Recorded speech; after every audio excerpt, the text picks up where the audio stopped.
आपको लगता है दिल्ली सल्तनत बस अफगान आकर जीत गए? असल कहानी इससे 10 गुना ज्यादा डरावनी है, क्योंकि यहां राजा युद्ध से नहीं साजिशों से हटाए गए। यहां राजवंश लड़ाई से नहीं कमजोरियों से बदली। आज हिडन स्टोरीज ऑफ इंडिया पर डिकोड करेंगे गौरी से लेकर खिलजी और फिर तुगलक तक वो सीक्वेंस जिसने असली भारत की सत्ता बदली। दिल्ली सल्तनत की असली कहानी। कहानी शुरू होती है 1191 से। जगह तराइन, एक तरफ पृथ्वीराज चौहान, दूसरी तरफ अफगान शासक मोहम्मद गौरी। गौरी ने सोचा अगर दिल्ली जीत ली तो पूरा उत्तर भारत अपने हाथ में आ जाएगा। दिल्ली सिर्फ एक शहर नहीं थी, यह उत्तर भारत का गेटवे था। दिल्ली जीत ली तो हर रास्ता खुल जाता था और गौरी ने यही किया।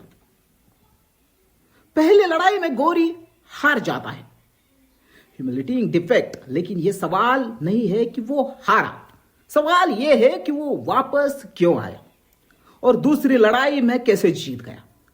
गौरी को भारत जीतना नहीं था, उसे भारत को कंट्रोल करना था।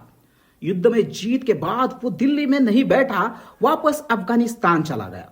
लेकिन पीछे वो छोड़ गया अपनी सबसे खतरनाक रणनीति, उसकी ट्रेंड सेना और उसके विश्वास पात्र मामलूक कमांडर्स। यह आगे चलकर भारत के वास्तविक शक्ति बनते हैं। इतिहासकारक बताते हैं कि गौरी को पता था भारत को राजाओं से नहीं कमांडरों से जीता जाता है। उसने वही किया, दिल्ली की रक्षा और सत्ता अपने सैनिकों के हाथ में छोड़ दी। और वही लोग जिनका आज नाम सुनते हैं, कुतुबुद्दीन ऐबक, इल्तुतमिश और बलबन, सभी पहले गुमनाम बाद में राजा बने। 1206 में अचानक मोहम्मद गौरी की हत्या हो जाती है। अब भारत में गौरी नाम का कोई शासक नहीं बचा। तो सवाल अब उठा है, अब दिल्ली पर कौन बैठेगा? यही से कहानी सबसे दिलचस्प मोड़ लेती है, क्योंकि इस वक्त पहला राजवंश नहीं, पहली सत्ता संघर्ष पैदा होती है। गौरी के बाद सबसे ताकतवर व्यक्ति कौन था? वही जो उसकी सेना को चलाता था, कुतुबुद्दीन ऐबक। 1206 में वही दिल्ली का शासक बनता है। यही से स्लेव ममलिक डायनेस्टी शुरू होती है, यानी दिल्ली अब गुलाम नहीं, कमांडर राज कर रहे थे।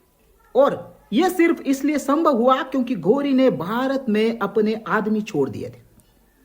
ऐबक के बाद सत्ता आती है इल्तुतमिश के पास। 1211 से 1236 उसने सल्तनत को स्ट्रक्चर दिया, टैक्स, आर्मी, एडमिनिस्ट्रेशन, दिल्ली को एक मजबूत कैपिटल बनाया।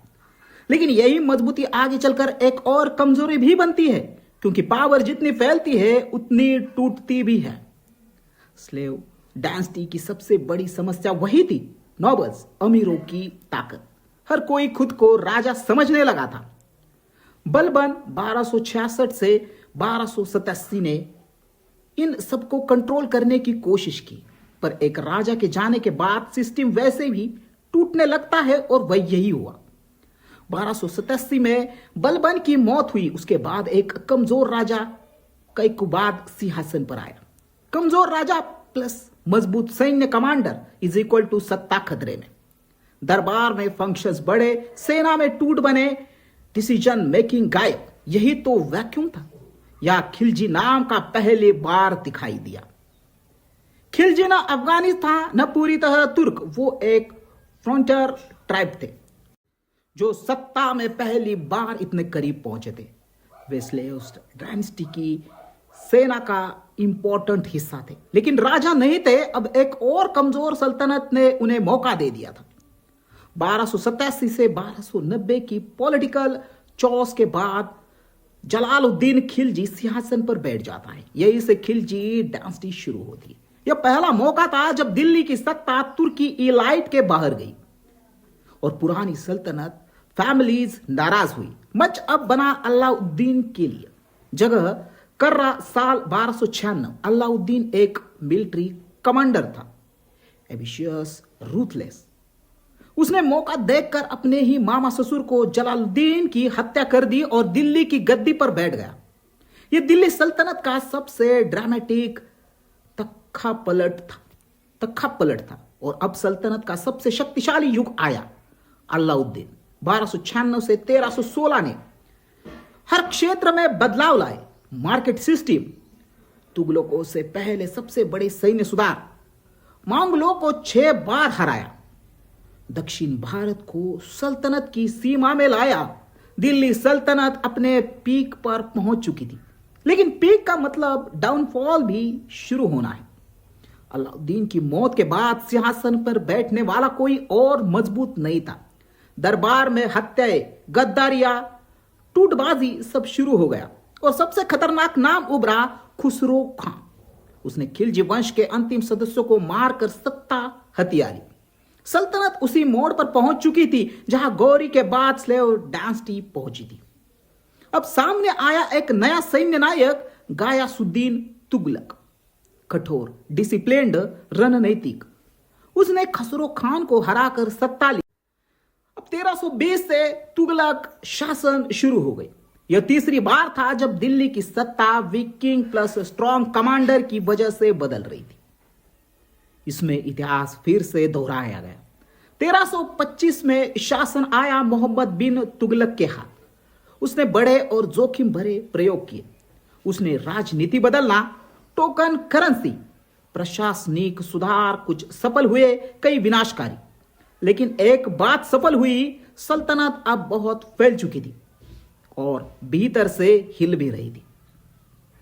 इतिहासकार कहते हैं दिल्ली सल्तनत was not a military history, it was a succession history. यहां असली लड़ाई हमेशा सिंहासन की थी।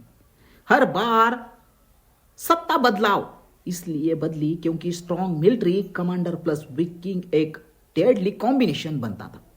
और यही कारण है कि गौरी, स्लेव, खिलजी और तुगलक सीक्वेंस बिल्कुल उसी पैटर्न से आया। आप किताबों में पढ़ते हैं खिलजी आए, तुगलक आए, लेकिन कोई नहीं बताता क्यों आए, कौन आया और किसकी मौत या गलती ने जगह बनाई। असल इतिहास यही गहराई है जो सिलेबस में गायब कर दी गई।